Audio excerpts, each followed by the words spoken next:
மறக்க முடியாத ஒரு இன்சிடெண்ட்டு. அங்கே பாம்பேக்கு போயிருந்தப்போ அவர் போனி கபூர் சாரோட காரில் போயிட்டு இருந்தேன். அப்போ திடீர்னு ஒரு sir if you don't mind அங்கிளை ஒரு நிமிஷம் பார்த்துட்டு போயிடலாமான்னாரு. யாருங்கன்னா ராஜ் கபூர் அப்படின்னாரு. ஆஹா, எவ்வளோ தான் படங்கள்லாம் பார்த்துருக்கோம் அவரது அப்படின்ட்டு எனக்கு பயங்கர ஆர்வம். அதுக்கப்புறம் சரின்னு நேராக கார் அங்கே விட்டார். அப்புறம் போனோடனே அதுக்கப்புறம் அவருக்கு சொன்னோடனே ஃபோனில் சொன்னதுக்கப்புறம் மேலேருந்து மாடியில் இறங்கி வந்துட்டுருக்கார். அப்புறம் ஹலோ அங்கிள் அப்படின்னு சொல்லி இவர் பேசினார். அப்புறம் சொல்லும்போது டக்குன்னு என்ன யாருன்னு சொல்லணும் இல்லையா. அங்கிள் அவர் என்ன பார்த்துக்கிட்டே இறங்குறாரு.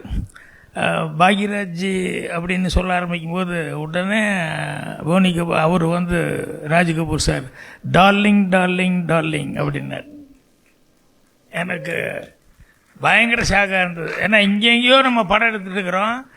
அவர் அங்கே உட்காந்துக்கிட்டு இன்னைக்கு கரண்ட்டில் யார் இருக்காங்க, எப்படி இருக்குது, என்னென்ன படங்கள் அப்படின்னு சொல்லிட்டு அந்த படத்தை பார்த்து அவ்வளோ தூரம் என்ன சொல்லியிருப்பாங்க இல்லையா. அவர் இந்த மாதிரி பேட்டர்னில் படம் எடுக்கிற